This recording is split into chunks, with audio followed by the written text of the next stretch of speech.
Começa aqui o espaço de comentário de Pedro Santana Lopes. Boa noite. Olá, boa noite. Temos aqui três assuntos principais, digamos assim. Vamos começar pela negociação para aumento do salário mínimo. Isto tem dado já uma espécie de parada-resposta, exigência daqui, exigência dali.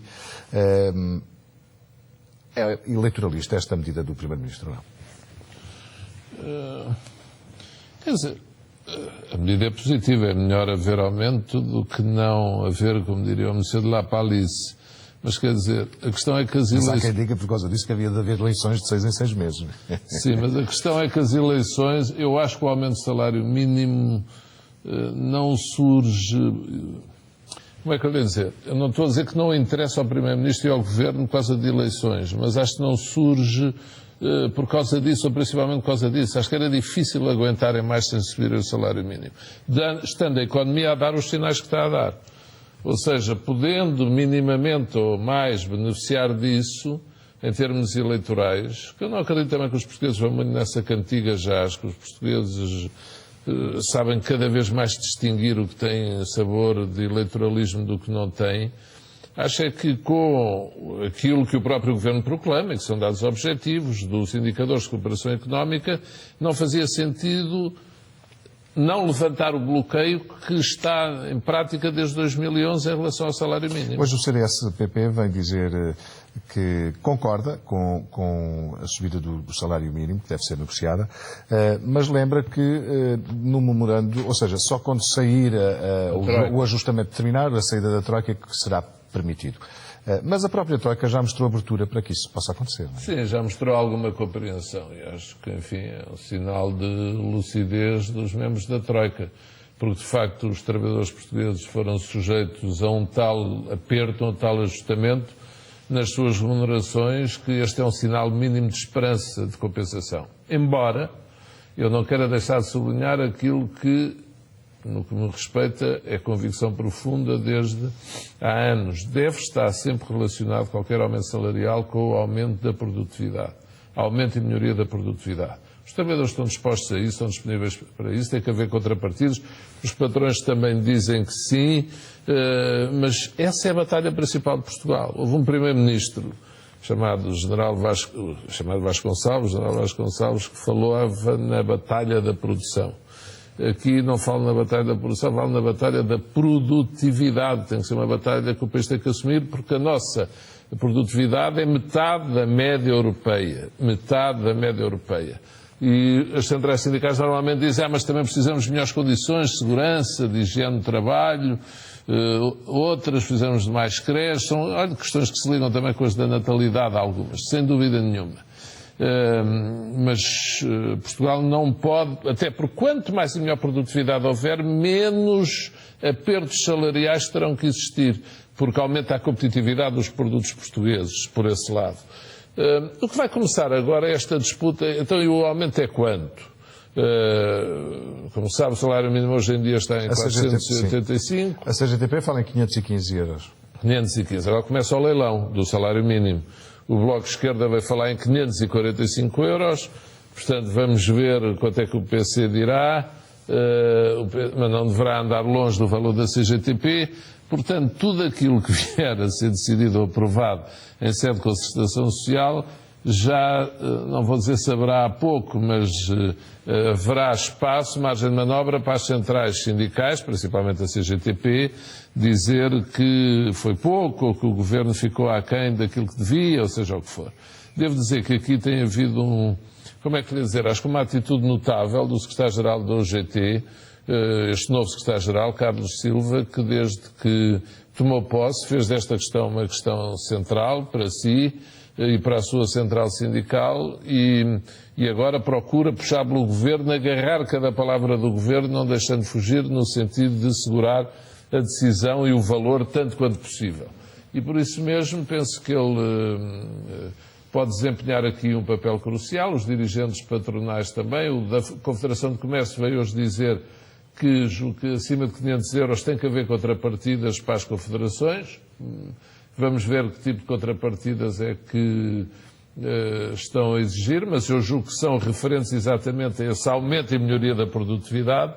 Portanto, acho que vamos ter aqui ainda uma, não vou chamar novela, mas uma história longa em torno do aumento do salário mínimo, que, no entanto, deverá estar pronto só depois da Troika, como disse, a conclusão, mas em termos definitivos, antes do próximo Orçamento de Estado, ver se é possível ter uma ideia, é útil para os parâmetros em torno dos quais o Governo tem que fazer o próximo Orçamento. Concorda com esta ideia de António José Seguro, que hoje questionou o Primeiro-Ministro, enfim, retoricamente, para saber, ou instando o Primeiro-Ministro a dizer que cortes terá que fazer para aumentar o salário mínimo? Será preciso fazer algum corte ou não?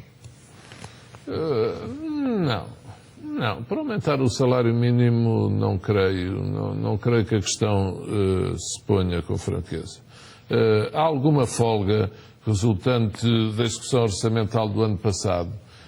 Haverá alguma folga, em que quase ninguém está a falar, resultante de um aumento da economia que eu continuo a acreditar que em Portugal este ano pode ser superior até aos 1,2, que já foram revisões em alta.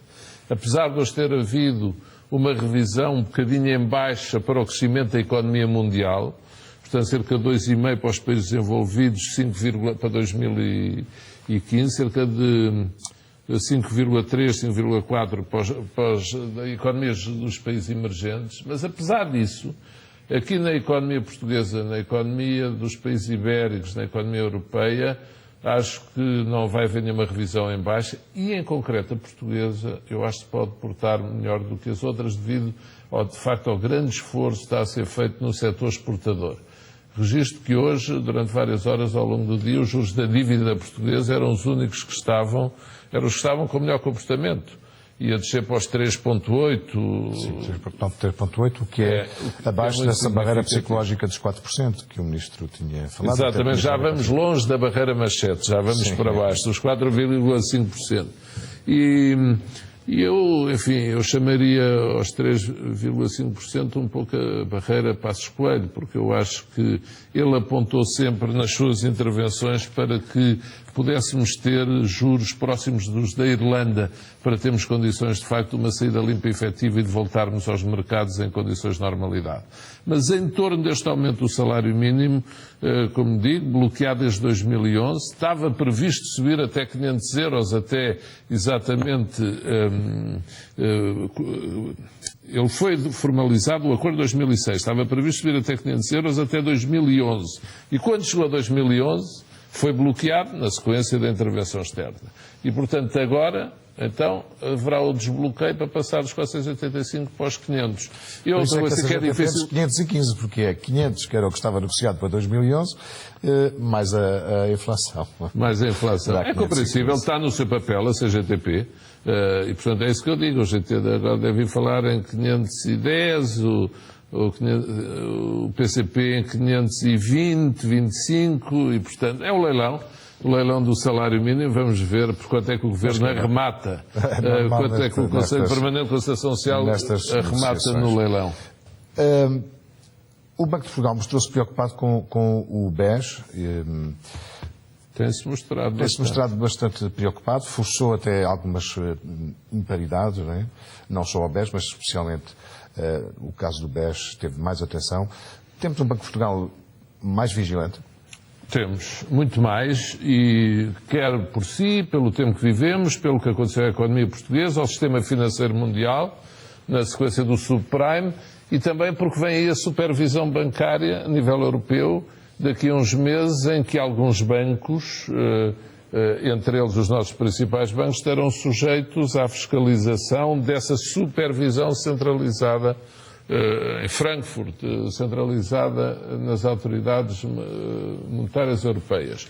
E por isso, por todas as razões, o Banco de Portugal tem que estar mais vigilante. É, aliás, curioso, num tempo em que se fala do que aconteceu na época Constâncio, entanto se tem falado, desde a entrevista de Durão Barroso, foi uma época de facto diferente, mas em que ficou provado, não só cá, mas em todo o mundo, que as entidades de supervisão não conseguiram prever o cataclismo que aconteceu no sistema financeiro. Mas também os bancos esconderam muita dessa informação, não é? Que podia dar pistas para esta bolha. Esconderam, global, mas nem todos tinham contabilidades paralelas, como aconteceu em alguns casos.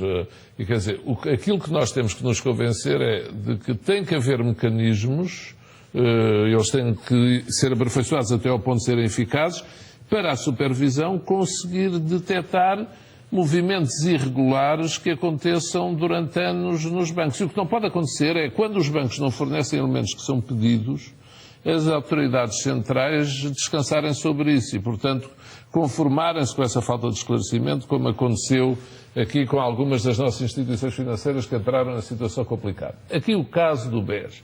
Já vê, não é só o BES não é o único banco que tem estado em situação complicada no sistema financeiro português, mas tem estado especialmente debaixo de mira agora porque parece que foram detectadas, de facto, algumas situações não totalmente regularizadas nos seus balanços.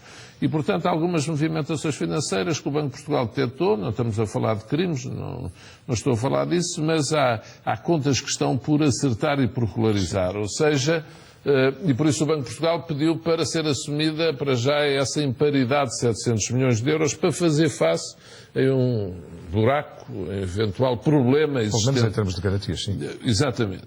E por isso o BES, que foi o único dos bancos portugueses que não recorreu à linha de financiamento para capitalização da banca concedida no âmbito do financiamento externo, vê-se agora confrontado com esta necessidade de trabalhar com o regulador e, portanto, com as entidades públicas. E o que é que têm dito as entidades públicas? Primeiro, tirar o nome de Espírito Santo de tudo o que não é financeiro. As sociedades, imagina, agências de viagens, sociedades imobiliárias, para não se confundir com a atividade financeira onde está o nome da família. Segundo, também a assunção da imparidade. Têm surgido nos jornais as notícias na imprensa, na comunicação social, que há a exigência de uma gestão profissionalizada. Se quanto ao primeiro ponto, de guardar o nome só para as instituições financeiras, me parece que é compreensível, até porque parece, em alguma medida, que alguns dos problemas surgem desse lado da atividade do grupo. Já a questão do nome, já a questão da gestão profissionalizada me parece mais melindrosa. É quase dizer que a família Espírito Santo, que é na prática em Portugal a única família que ao longo das décadas se tem mantido verdadeiramente como banqueira, digamos assim, tendo essa atividade profissional, parece que é tirar para cima todo um grupo de pessoas um epíteto de falta de profissionalismo. Pode ter corrido mal agora, no ano 2013, ou no ano 2012, ou no ano 2011, determinados aspectos da gestão. Mas são décadas de trabalho deste grupo, que, é bom lembrar, em 1975, 76, 77, 78, viu-lhe ser negado o direito ao uso do nome. Eu era secretário de Estado da Presidência do Conselho, no primeiro governo de Cavaco Silva, 85, 86, 87, a banca ainda estava nacionalizada, era o Banco Espírito Santo e Comercial de Lisboa, e a família Espírito Santo, quando voltou do estrangeiro, quis fazer atividade bancária e não podia usar o seu nome. Usavam umas sociedades com os nomes diferentes. E eu, no primeiro governo de Cavaco Silva, ainda trabalhei a redigir, junto para o Tribunal Constitucional, a posição do Governo no sentido de concordar que a família Espírito Santo devia ter o direito a usar o seu nome, o seu próprio nome, que o Estado tinha apropriado e dizia então que eles não tinham direito a usar, o que é uma coisa absolutamente espantosa. É por isso que eu gostava de dizer que é preciso cuidado. Se considero que o Banco de Portugal tem desenvolvido uma atividade em todo este processo, com grande eficácia, grande discrição e consciente o que representaria para o país um outro abalo aqui naquele que é, na prática, o maior banco privado português, também não deixe de dizer que é preciso cuidar. As pessoas trabalham mais na supervisão do Banco de Portugal para não serem intervencionistas em excesso, ou seja, tratar de regular tudo o que deve ser regulado, apurar tudo o que deve ser apurado, mas lembrarem-se que o tempo do intervencionismo público e estatal também já passou. Sei que não é isso que eles querem. Há uma equipa competente no Banco de Portugal, Pedro Tendas Neves, outras pessoas que desenvolvem uma ação meritória, mas sempre com este ponto. É de respeitar a posição de um banco, de um grupo privado, que disse até hoje, Pronto, não gostava de ter outra vez o Estado presente na sua gestão, até por trauma destes tempos em que nem direito a usar o nome eles tinham. E, portanto, acho que é preciso aqui um equilíbrio, deve ser salvaguardado e sublinhado, considerando eu que tem sido muito, muito meritório o trabalho de Carlos Costa e do Governador e do Banco de Portugal. A questão dos bancos é sempre uma questão de confiança, não é? E é o que precisa a nossa economia de confiança. Este género de notícias ou estas imparidades acabam por não vir ajudar, não é? Esse é outro ponto. Desculpe falar assim, vocês, jornalistas, não têm culpa nenhuma. Quem dá as notícias, vocês sabem, tem que as publicar. Eu acho que as instituições financeiras têm que ter cuidado com aqueles que são mais toupeiras do que as toupeiras, ou seja, gostam de passar os pormenores mais detalhados constantemente para a comunicação social de um trabalho que é um trabalho meticuloso, zeloso, que demora o seu tempo. E se dia sim, dia não, vamos tendo notícias. Há um dia que o artigo começa pela palavra portanto, há outro que começa pela palavra pois. Mas, na prática, o sumo que está lá é praticamente o mesmo. As imparidades, 700 milhões, a relação entre as sociedades financeiras e as não financeiras. E, quer dizer, convém, já foi adiada a Assembleia Geral para a apresentação de resultados para o final do mês de abril, para a aprovação de contas, convém, de facto, que todo este assunto se encerre tão depressa quanto possível. E eu julgo que ele vai ter que se encerrar antes da Troika sair também, e por isso estou convencido, espero bem que não teremos muito mais tempo de notícias deste tipo que... Vá lá. A economia não tem ligado e os juros e os mercados não têm dado sinais de reação negativa a essas notícias que têm surgido. Agora é um tema quente, para acompanhar nas próximas semanas com cuidado. Às vezes o problema tem a ver com a confiança das pessoas e isso pode ter efeitos muito negativos no mercado interno. É verdade, mas deixa-me dizer uma coisa. Lá está. Este é um nome de uma família, de um grupo, de uma instituição financeira, de um grupo financeiro que tem uma credibilidade enorme e por isso tem resistido, ainda tem lá muito crédito. Crédito em relação ao construído durante décadas. Mas a própria família e tudo o que está à sua volta deve pensar bem no que deve ser o próximo ciclo. Fala-se na entrada de novos acionistas, de reestruturação da holding, mesmo da holding familiar, de reorganização do grupo todo ele, mas a família, nomeadamente, deve pensar muito que estamos num tempo novo, um tempo diferente da economia portuguesa, europeia, mundial, eles sabem isso, mas pensar como deve entrar neste novo ciclo em que foram, apesar de tudo, tão duramente postos à prova. E em 2012 e em 2011 ainda pareciam o banco, de facto, com melhores resultados, sem problemas, e continuamos a dizer que continuam a ser, bem, há lá questões, isso há por regularizar. E como diz o Zé Carlos, a confiança é um bem inestimável nestas matérias e eles ainda lá têm muita, mas não a podem dilapidar mais. Vamos seguir em frente, temos 10 minutos neste momento. Vamos falar de um assunto que lhe é querido, porque é a cultura, não é? A exposição do Prado, portanto a exposição do Museu do Prado aqui em Lisboa, foi um absoluto sucesso, não é? Foi. É uma prova de que a cultura pode ter retorno ou não? E principalmente, deixe-me sublinhar isto, a exposição teve nestes 4 meses mais de 70 mil visitantes, teve na sua produção e promoção uma empresa privada, Everything is New, ligada ao Álvaro Covões, e eu gostava de sublinhar isto, porque é também um sinal de um novo tempo na atividade cultural, em que de facto as verbas do Estado estão limitadas, os mecenas tradicionais também não aparecem hoje em dia assim do pé para a mão, e portanto são estes nomes de empresários ligados às artes, aos espetáculos, que aparecem também agora noutras formas de expressão artística, nomeadamente aqui na pintura, a porem o seu talento ao serviço dessa área. E, de facto, conseguiram muito bons resultados com esta parceria entre o Museu de Arte Antiga, o Prado, e com a iniciativa privada pelo meio, e espero sinceramente que o exemplo frutifique. Eu atrevo-me até a dizer que seria bom que ele frutificasse para o parado e fechado, inóspito, seco, desmoralizador Museu dos Coches, que está ali à espera de ver a luz. O novo Museu dos Coches? Do novo. O antigo, lá está, belíssimo como sempre, E eu não deixo de dizer, estes números são promissores. Por exemplo, tive também a ver os da exposição da Joana Vasconcelos, teve de mais de 200 mil visitantes em quase um ano, no Palácio da Ajuda. O Museu da Eletricidade também tem cerca de 190 mil visitantes por ano, o Museu dos Costos também. Agora, o Estado é que tem cada vez menos dinheiro. Em minha opinião, infelizmente, já disse várias vezes e repito, é nas alturas de crise que o Estado não pode desprezar aquilo que dá força e substância à sua identidade, que é como a cultura.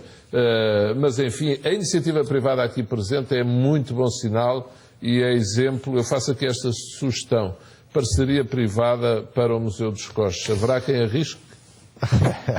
Os Costos atraem muitos visitantes. Sim, é o museu mais visitado do país. Vamos à frase da semana, ou melhor, a imagem da semana, em primeiro lugar, é um vídeo da RTP com José Sócrates. Vamos ver. Você acha que em todas estas circunstâncias você se deve comportar de forma adversarial, no sentido de se colocar na pele do advogado do diabo? Estou a citá-lo bem.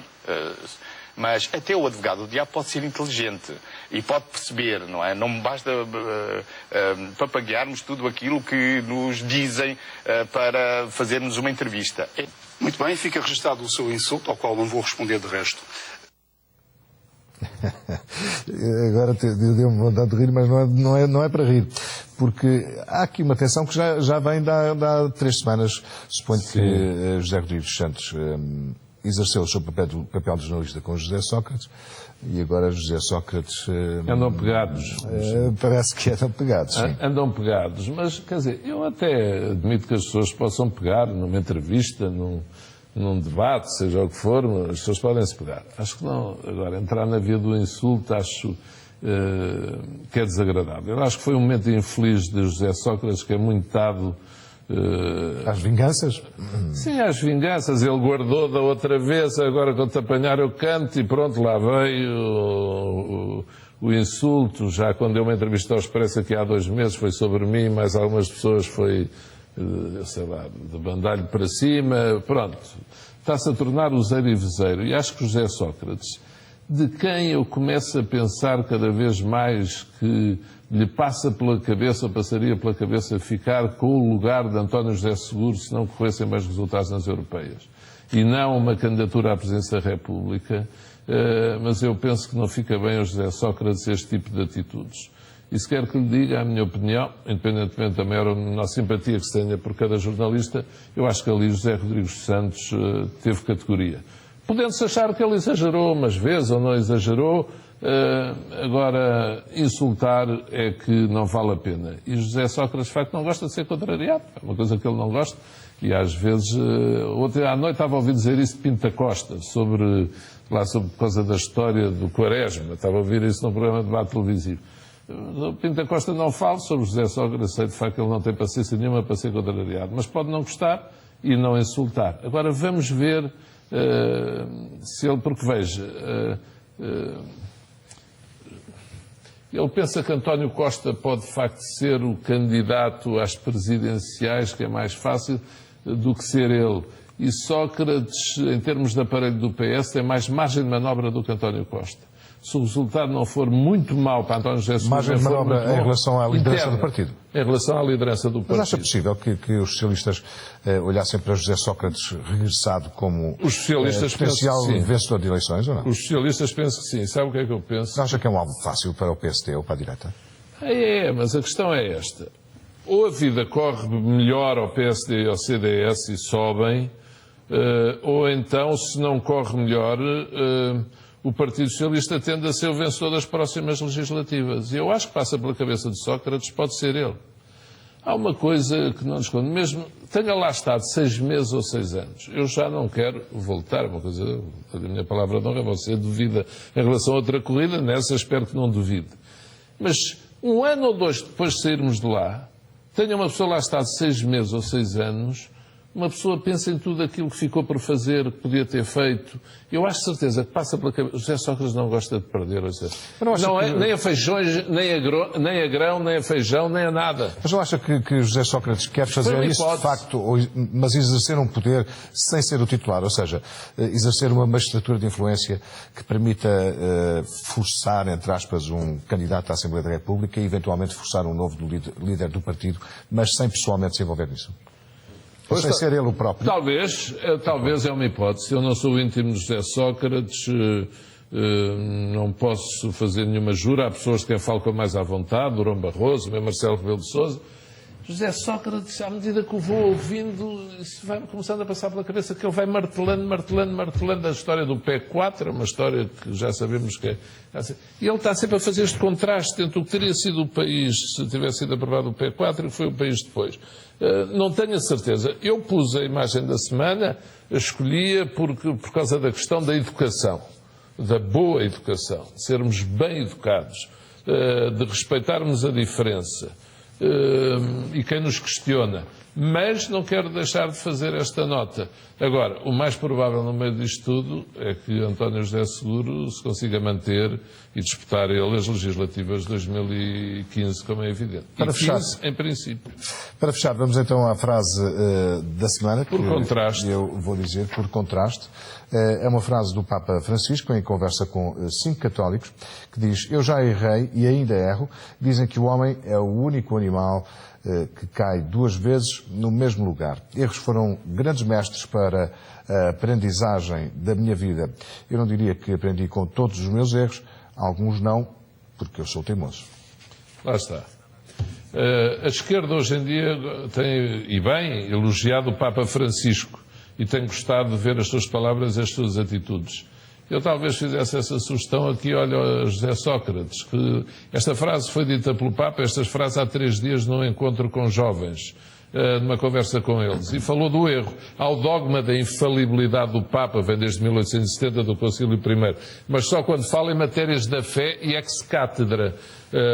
E, portanto, aqui não. Aqui ele estava a falar dele próprio, não estava a falar em matérias da fé, e a reconhecer a sua condição humana e que erra, e já errou muitas vezes, e nem sempre aprendeu com os erros. Eu escolhi exatamente esta frase por contraste com aquela atitude sobranceira de José Sócrates e que ele normalmente costuma ter. Mas enfim, se nesta frase José Sócrates gostaria dela toda ou se gostaria só da final, alguns não porque eu sou teimoso, ou se ficaria só com a primeira parte, eu já errei, ainda erro, enfim.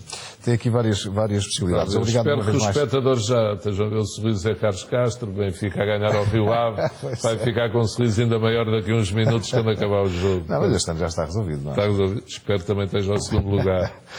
Marcamos enquanto para a semana. Se Deus quiser. Boa noite. Fecha este CM Jornal. Tenha uma boa noite. Até amanhã.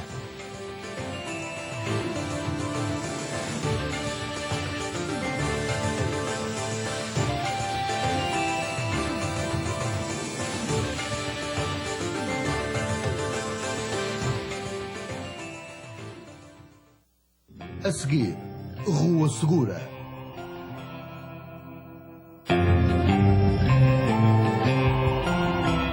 Estamos a recuperar a esperança, não só a da aldeia, mas também a dos que querem inovar, incentivando os melhores. A esperança das empresas. A esperança dos que mais precisam, ajudando quem está no terreno. E a esperança dos talentos, apoiando as artes e o desporto. Saiba mais em recuperarasperança.pt. Banco Espírito Santo, a pensar no futuro desde 1869. Há homens que gostam de desporto, de automóveis, de tecnologia, de beleza e também de viagens, design, moda, reportagens, cultura, cinema. Há homens completos. Há homens GQ. Não perca este mês a entrevista exclusiva a João Manzarra e ainda a oferta de DVD de culto. GQ, já nas bancas.